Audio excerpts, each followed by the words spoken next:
నమస్తే, welcome to జనైతు TV. Telangana రాజకీయాల్లో Revanth mark అనేది ఇలా ఉంది. కేసీఆర్ సామ్రాజ్యం మీద కాంగ్రెస్ పాంజా ఎలా సాగుతోందో ఒకసారి చూద్దాం. దశాబ్ద కాలం పాటు తెలంగాణను శాసించిన కేసీఆర్ నాయకత్వంలోని బీఆర్ఎస్ కోటలు ఇప్పుడు ఒక్కొక్కటిగా కూలిపోతున్నాయి.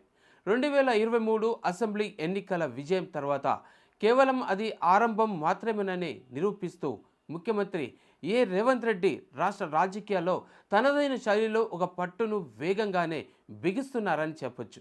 ఇక రాజకీయ ఆధిపత్యం కోసం జరుగుతున్నటువంటి ఈ పోరులో బీఆర్ఎస్ను పూర్తిగా బలహీనపరచడమే లక్ష్యంగా పెట్టుకొని కాంగ్రెస్ ఆచితూచి అడుగులు వేస్తోంది. ఇక పట్టణ పోరులో కాంగ్రెస్ ప్రభంజనం ఎట్లా ఉందంటే చెప్పడానికి చాలా ఆసక్తిగా ఉంటుంది. 2026 ప్రారంభంలోనే జరిగిన పురపాలిక ఎన్నికల ఫలితాలు చూస్తే తెలంగాణ రాజకీయ ముఖ చిత్రాన్ని పూర్తిగా మార్చేశాయి. ఎలా అంటే ఒకప్పుడు బీఆర్ఎస్కు కంచుకోటల్లాంటి ఆ పట్టణ ప్రాంతాల్లో కూడా ఇప్పుడు కాంగ్రెస్ జెండా రెపరెపల్లాడుతోంది. ఇక చూడండి, 116 మున్సిపాలిటీలో 70 చోట్ల కాంగ్రెస్ బాగా వేసింది.